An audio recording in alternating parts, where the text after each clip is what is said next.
CPI dos radares, prefeito da capital rebate possível pedido de cassação de seu mandato anunciado por membros da comissão. Um episódio lamentável, uma tentativa feita por pessoas desqualificadas.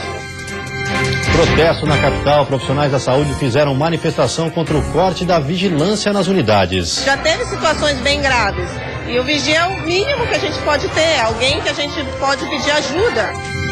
13º salário, mesmo diante da instabilidade da economia nacional, o governo catarinense anuncia a antecipação de parte do benefício. Claro que esse ano é um dos piores anos da história na Receita Pública, mas nós conseguimos e isso é muito importante. Resgate histórico, Museu Naval com um dos maiores acervos do Brasil é destaque em Florianópolis. Neste primeiro mês, as visitas são gratuitas, mas num futuro próximo, a intenção é fazer passeios guiados, instalar uma biblioteca com cerca de 700 obras raras e dar início à aquática. E ainda o futebol, o Figueirense continua sem vencer fora de casa e dessa vez foi atropelado pelo líder Palmeiras.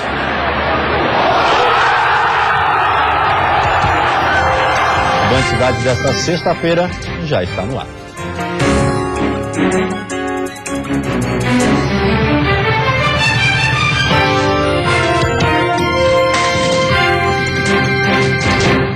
Olá, boa noite. Foi inaugurada hoje a cobertura do vão central do Mercado Público de Florianópolis. A maioria dos comerciantes espera com isso que as vendas aumentem e que o movimento seja maior mesmo em dias de chuva. Um dos espaços mais queridos dos manezinhos acaba de ganhar sua cobertura. A partir de agora, o vão central do Mercado Público de Florianópolis promete ser movimentado até mesmo nos dias de chuva e de vento sul. A cobertura do vão central do Mercado Público começou em setembro do ano passado e custou aproximadamente 4 milhões de reais. A estrutura é dividida em 10 partes e pode ser aberta ou fechada, conforme estiver a condição do tempo. Para os comerciantes, a expectativa é de que as vendas aumentem em até 50% com a novidade. A gente acredita que está com uma boa expectativa, mais conforto e principalmente para ter controle sobre a estabilidade do tempo, né? Vai ser muito bom, porque nós temos essa cobertura agora, né? Com chuva ou com sol, vai vir os clientes, os manezinhos, os turistas, estamos esperando todos. E para os frequentadores do local, a cobertura também agrada. Tá muito bom isso aqui, sabe? Ficou ótimo. A transparência também. Tá muito bom. Eu acho que vamos ter bons momentos aqui. Gostei muito, tá muito legal. O prefeito fez boa coisa, tá bem bacana. A partir de hoje, a estrutura estará em fase de teste por 30 dias, para analisar o sistema em dias de chuva forte, por exemplo. É a conjugação do moderno com o antigo, uma obra que foi feita num grande concurso internacional de arquitetura, promovido pelo AIB e pela prefeitura. É realmente algo absolutamente aberto, histórico e que hoje consegue ser finalizado. A cobertura é toda automatizada e o manuseio ficará por conta da Associação dos Comerciantes do Mercado Público. Durante a inauguração do vão central do Mercado Público, os servidores dos postos de saúde da capital aproveitaram para protestar contra o corte da vigilância nas unidades. Minutos antes da inauguração da cobertura do mercado, dezenas de servidores das unidades de saúde de Florianópolis entraram no vão central com cartazes, faixas e apitos. Os trabalhadores reivindicavam a volta dos vigilantes nos postos de saúde para garantir a segurança e a integridade dos profissionais. A gente já vive em condições de segurança, já teve funcionário agredido, já teve médico agredido, já teve enfermeiro que foi apontado arma, já teve situações bem graves. E o vigia é o mínimo que a gente pode ter, alguém que a gente pode pedir ajuda. Conforme os manifestantes, 7 unidades da capital não contam mais com o trabalho dos vigias. Monte Cristo, Saco Grande, Tapera, Prainha, Novo Continente, Ingleses e Pantanal. Hoje de manhã, estes locais estiveram fechados. O prefeito da capital, César Souza Júnior, atendeu os manifestantes ainda antes da inauguração. Ele disse que a prefeitura vai reavaliar uma medida de corte de gastos na área e em alguns dias o trabalho de vigilância em alguns postos da cidade já deve ser retomado.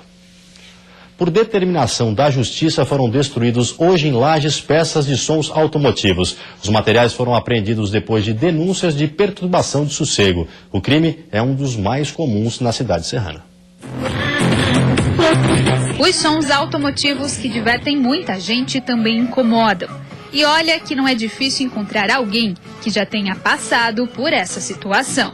São alto, né? Acho que o mundo é só deles, tudo gira em torno deles, não respeitam o pessoal, é som alto, aquela coisa, e atrapalha o sossego, né? A gente é acostumado em rodeios, né? Que tem uma música, uma linha de música que é a tradicionalista, lá o pessoal extravasa com outro tipo de música, ou até com as mesmas músicas tradicionais, só com um som exorbitante, né? Mas todo esse barulho pode configurar crime de perturbação e sossego. Para que a polícia seja acionada, basta apenas uma denúncia e o caso pode até parar na justiça. Não há dúvida que tem que haver o respeito, né? Principalmente obedecendo a lei, né? Que diz que a partir das 22 horas tem que imperar o silêncio, né? Diferente do que muita gente pensa, a lei não vale só a partir das 10 horas da noite, mas sim para qualquer hora do dia e em qualquer lugar. Esse crime não tem horário para acontecer. Muitas pessoas julgam que até às 22 horas eu posso fazer barulho, escutar o meu som, independente de uma consequência legal, né? Sendo que a própria lei de contravenções penais, ela veda essa situação, no sentido de que a pessoa se sentindo ofendida a qualquer horário do dia, ela pode acionar a polícia militar. Em Lages, essa é uma das principais ocorrências atendidas pela polícia militar. Nesses casos, o som é apreendido e a pessoa responde na justiça. Na tarde de hoje, parte das apreensões envolvendo sons automotivos foi destruída. Todo o material vai para reciclagem. A medida judicial é cumprida pelo menos uma vez por ano, como forma de fazer com que esse material não volte a incomodar o sossego das pessoas. Nós temos noites em que a polícia militar são geradas por volta de 70 ocorrências tão somente para perturbação do sossego na cidade de Lages, né? E reforço novamente, isso é uma situação que acaba fazendo, consequentemente, nós deixemos de atender outras ocorrências mais graves, né? E a seguir, Museu Naval, com a maior coleção do Império Brasileiro no sul do país, já está recebendo os visitantes. E ainda a mostra de cinema infantil começa amanhã aqui na capital. Ninguém aqui navegou além do oceano só porque acham que é impossível.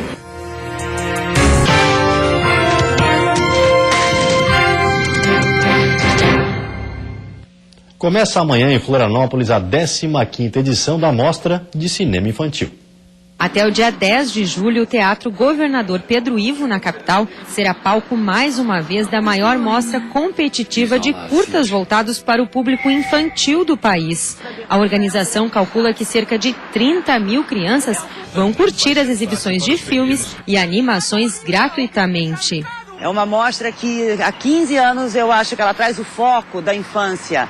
É importante a gente lembrar da infância, a importância da infância, nutrir a infância com arte. Então é uma mostra que há 15 anos tem esse papel. O destaque desta edição fica por conta da estreia. A animação As Aventuras do Pequeno Colombo será exibida amanhã às 2 horas da tarde. Para participar dessa e das outras exibições, as famílias apenas precisam chegar com antecedência no teatro para garantir um bom lugar na plateia. É uma brincadeira do Colombo, o descobridor, junto com o Leonardo da Vinci e junto com a Mona Lisa. Os três são crianças. É uma animação belíssima, os três crianças e saem se aventurando pelo mundo para salvar o planeta. Mais informações sobre os filmes que serão exibidos e horários das sessões você encontra no site mostradecinemainfantil.com.br. E quem gosta de história pode aproveitar uma dica de passeio para este final de semana. O recém-inaugurado Museu Naval é destaque em Florianópolis. São 1.800 itens cuidadosamente dispostos em um trajeto que possibilita um passeio histórico, com a ajuda de manuscritos e jornais de época e um pouco de imaginação, é possível relembrar os fatos que marcaram a monarquia e a República Brasileiras, as guerras mundiais e a evolução da Marinha do Brasil. Nós começamos desde o início do Brasil propriamente dito. Porque praticamente o Brasil nasce com a vinda da família real para cá, e não na sua descoberta. Então, início do século XIX, começamos com Napoleão Bonaparte expulsando a família real de Portugal para o Brasil surgindo como um reino extremamente poderoso, um dos 10 maiores reinos em extensão na história naquele momento, e a partir daí todo o império. Já imaginou ver de pertinho uma réplica da máscara mortuária de Napoleão Bonaparte? Ou um documento com a assinatura oficial de Dom Pedro I e as meias infantis de Dom Pedro II, ou ainda o esboço do primeiro brasão e símbolo do Brasil, Essas são apenas algumas peças da exposição. Nós precisamos mais 10, 20 espaços como este. Florianópolis merece, a população merece isso. Nós não temos onde levar nossas crianças. Ou é praia ou é shopping center. O lugar também não poderia ser mais apropriado. O Forte de Santa Bárbara hoje está no coração da cidade, mas antigamente era rodeado pelo mar. O prédio também passou por uma restauração completa, tudo para receber o público a partir de agora. O Museu Naval de Florianópolis vai funcionar nos períodos da manhã e à tarde, de terça-feira a sábado. Neste primeiro mês, as visitas são gratuitas, mas num futuro próximo, a intenção é fazer passeios guiados, instalar uma biblioteca com cerca de 700 obras raras e dar início ainda a oficinas de arqueologia subaquática. Mas assim, há apenas 2 dias da inauguração, já é um presente para a cidade e uma bela oportunidade de passeio. Iremos ainda colocar equipamentos que são fundamentais hoje, de imagem, de som, de equipamentos interativos. Tudo isso nós vamos acrescentar agora no decorrer. Também o número de peças vai aumentar muito nesse próximo mês, que são peças que estão em preparo para vir para a exposição. Então, com isso também virão as legendas definitivas, já plantel de cada expositor já constituído. Quer dizer, tem muita coisa ainda para se fazer.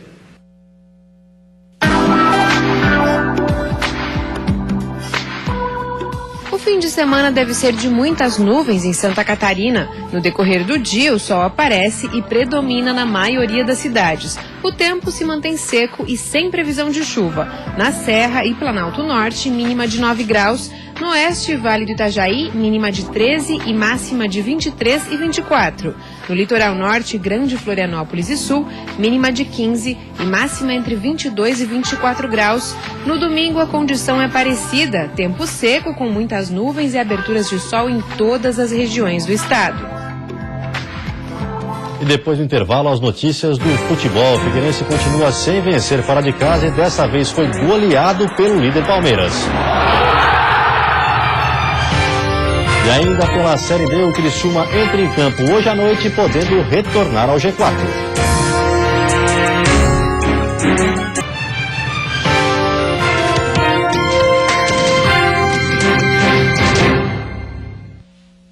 Futebol, o Figueirense decepcionou a torcida mais uma vez jogando fora de casa e foi goleado pelo Palmeiras. O Figueirense foi dominado pelo Palmeiras, que abriu o placar com Moisés nesse lance. O Figueira chegava muito pouco e não criava perigo ao gol do Fernando Praz. Enquanto isso, o Palmeiras trocava passes e chegava com perigo. Nesse lance, o Marquinhos salvou o gol em cima da linha. Mas a pressão do Palmeiras surtiu efeito. Depois da boa jogada de Roger Guedes, Dudu de bico estufou a rede do Gatito Fernandes. No segundo tempo, pouca coisa mudou. O terceiro gol do Palmeiras saiu com facilidade. Cruzamento de Zé Roberto e cabeceio de Gabriel Jesus. Sem criação no meio de campo, o Figueirense tentava em chutes de longe. O Palmeiras, por sua vez, com espaço para jogar, tocava bem a bola e chegava com muitos jogadores na área do Figueira. Já perto do fim, em mais uma boa jogada de Roger Guedes, Gabriel Jesus fez o 4º do Palmeiras, fechando a goleada no Allianz Parque. No domingo, às 7 horas da noite, o Figueirense enfrenta o Atlético Mineiro no Orlando Scarpelli. Já a Chapecoense, que vem de uma boa vitória contra o Cruzeiro, joga contra o Santos na Vila Belmiro, também no domingo, mas às 4 horas da tarde. Depois da boa estreia de Caio Júnior, a Chape vai ter um desafio daqueles no fim de semana: encarar o Santos na Vila Belmiro. E para esse jogo, o time vai ser diferente do que venceu o Cruzeiro. O zagueiro Marcelo, machucado, dá lugar a Rafael Lima, que completou 200 jogos diante do Cruzeiro e foi surpreendido em uma coletiva de imprensa com um presente do clube. Eu acho que para atingir 200 jogos em um clube não é fácil. Isso significa alguns anos, e se o cara fica alguns anos é porque tem uma história importante dentro do clube. Além da mudança na zaga, a Chape não terá o lateral direito Jimenez, que está suspenso. Pro lugar dele, o técnico Caio Júnior não confirmou quem joga. Apesar disso, outras mudanças podem acontecer, já que o novo comandante deixou claro que fora de casa contra o Santos, a equipe deve ter um estilo de jogo diferente. Pela Série B, o Criciúma tem um jogo importante hoje à noite contra o Londrina. Se vencer, pode voltar ao grupo de acesso. Vencer fora de casa. Esse é o primeiro passo para voltar ao G4. O Tigre espera retornar à zona de acesso ainda hoje. No caminho está o Londrina. A má notícia é que Elvis está fora, vetado pelo departamento médico. Em compensação, Natan, Douglas Moreira e Niltinho estão de volta. Provavelmente a gente faça uma formação com 3 volantes, até porque com o Dude não passa a ser 3 volantes, não. O Douglas, ele sai mais, tem mais qualidade para atacar, então estou analisando para preencher mais o meio de campo, onde o Londrina é muito forte. E esse meio campo que o Roberto fala, deixou o Londrina na 10ª posição, a apenas 3 pontos do G4. O jogo importantíssimo é hoje, às 9h30 no Paraná. Chegou a hora de vencer a segunda fora de casa nesta Série B. Amanhã à tarde, o Joinville tem mais um desafio fora de casa e o Avaí, na ressacada, enfrenta o líder Vasco da Gama. O Joinville, na zona do rebaixamento, pega o Brasil de Pelotas. Um bom resultado é fundamental para o tricolor fugir da zona da degola e começar uma reação no campeonato. O novo técnico Lisca vai acompanhar a equipe em Caxias do Sul, mas ainda não vai fazer a sua estreia, que está marcada para o dia 9 de julho contra o Sampaio Corrêa. Mesmo assim, ele gravou uma mensagem pedindo o apoio do torcedor. Nós estamos num momento importante do clube e eu queria contar com vocês nesse momento de recuperação que precisamos. O Leão da Ilha, depois da vitória contra o Vila Nova, ficou na 14ª posição com 15 pontos. Para se afastar ainda mais da zona do rebaixamento, o time precisa vencer o Vasco da Gama no jogo que promete lotar a ressacada nesse sábado, às 4h30 da tarde. O Avaí espera repetir as boas atuações contra o time carioca em Florianópolis. Fica na memória do torcedor, mas a gente traz como um ponto positivo, né, de sempre jogar bem contra o Vasco aqui. Mas vai ser um jogo muito difícil, um jogo complicado, já que também eles perderam o último jogo deles e eles sabem que a nossa equipe aqui dentro de casa é forte, então eu creio que vai ser jogo bem truncado. E que o torcedor venha, né, nos ajudar, venha prestigiar, porque eu creio que vai ser um grande jogo. E a seguir, o prefeito da capital, César Souza Júnior, rebateu hoje as acusações feitas pela CPI dos radares. E ainda o governo anuncia que, apesar das dificuldades, vai pagar nesse mês a primeira parcela do 13º salário.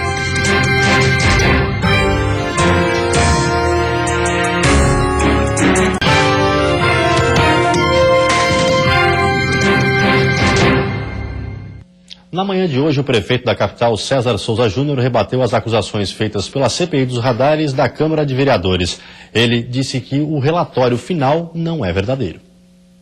Depois de 1 ano e meio de investigações, a Câmara de Vereadores de Florianópolis afirmou ontem, ao apresentar o relatório da CPI dos radares, que deve dar início ao processo de cassação do mandato do prefeito. Para César Souza Júnior, essa decisão dos membros do Poder Legislativo é um absurdo. Um episódio lamentável, uma tentativa feita por pessoas desqualificadas de desqualificar uma investigação séria da Polícia Federal, do Ministério Público, uma investigação muito bem conduzida até então. E se utilizou um instrumento que deveria ser sério para se fazer política da mais baixa estirpe. Não é isso que a cidade espera, não é isso que a sociedade espera. O plenário certamente semana que vem vai acabar com essa tentativa. Basta dizer que tem 4 relatórios, então isso não é um processo sério, 19 meses e 4 relatórios. O relator é condenado por corrupção, então quem é ele para julgar alguém? O próprio presidente da CPI também, ele tem um sigilo telefônico, bancário, fiscal quebrado por outra investigação que ainda está em curso, então eu vejo como um fato lamentável. Ao apresentar o resultado das investigações, o relator da comissão afirmou que ficou claro que havia na prefeitura da capital um esquema de blindagem ao chefe do executivo. Para os vereadores, um comitê instalado pelo Poder Executivo terceirizava as decisões do prefeito. O que nós conseguimos avaliar, para além do trabalho feito pela Polícia Federal, é que existe um trabalho dentro da administração pública municipal, enfático no sentido de conduzir a fraude de processos licitatórios e de contratos a esses adendos a esses processos licitatórios. Essas fraudes, elas são gestadas e são autorizadas pelo comitê gestor. As investigações da CPI dos radares iniciaram em 2014, quando 2 guardas municipais foram apreendidos pela Polícia Rodoviária Federal com cerca de R$100 mil e um aditivo contratual para a empresa COP no Rio Grande do Sul. Conforme a comissão, através de gravações telefônicas, foi possível concluir que o dinheiro seria utilizado para a Caixa 2 de campanha eleitoral do PSD. Mas me botaram numa saia justa outro dia lá e não te contei, eu vou te contar terça-feira. O pai do prefeito é candidato a deputado federal, né? Mais essa aí, né? Na escuta o lance. Fotos sensores, sinais que mas não sei o que lá. Fotos sensores deu 50 mil. Sinais que deu 50 mil. Outro quiosque lá deu 50 mil. Aí me encararam assim, dizia, a cópia vai dar quanto? Eu disse, 100 mil. O que achou do Gala? Aí podiam pensar agora ali, né? Ficaram todo mundo se olhando. E ele tá vindo buscar quarta-feira, 100 mil. Tá vindo aqui? Tá na mão, sim. Quanto é que eu tô mudando por mês? Ah, tá. Esse episódio da apreensão do dinheiro culminou também na Operação Ave de Rapina, deflagrada pela Polícia Federal. Em nota, o deputado federal César Souza, pai do prefeito de Florianópolis, que também foi citado nas escutas telefônicas, afirmou que o relatório é uma irresponsabilidade total que envergonha e mancha a história da Câmara de Vereadores de Florianópolis, a ponto de querer desmoralizar as investigações da Polícia Federal e do Ministério Público. E de ser lamentável, já que, na visão dele, trata-se de uma atitude eleitoreira e mal intencionada. Mesmo diante da instabilidade da economia nacional, o governo catarinense anunciou hoje que vai manter a tradição e pagar a primeira parcela do 13º salário nesse mês. O anúncio foi feito pelo governador Raimundo Colombo em reunião hoje pela manhã. O pagamento de 50% do 13º será no dia 15 desse mês para todos os servidores do Estado. É muito importante ter a normalidade. O pagamento da metade do salário do 13º dos servidores já é uma tradição de pagar no mês de julho. Claro que esse ano é um dos piores anos da história na Receita Pública, mas nós conseguimos e isso é muito importante. De acordo com cálculos da Secretaria de Estado da Fazenda, com o pagamento do salário de junho, feito ontem, mais a primeira parcela do 13º salário no dia 15, somados aos salários de julho, o governo do estado vai injetar na economia 2,3 bilhões de reais em apenas um mês. Será o 10º ano consecutivo em que o estado antecipa o pagamento. Mesmo assim, Colombo reforça que o segundo semestre deve ter atenção especial da equipe de governo. Não sinto assim uma retomada de crescimento, eu acho que a gente vai ter uma arrecadação baixa, menor do que o custo, e a gente precisa fazer muita economia, ter muito cuidado com a gestão para manter esse equilíbrio fiscal que é indispensável para proteger Santa Catarina e ela ter um salto de desenvolvimento à frente dos outros estados e antes dos outros estados.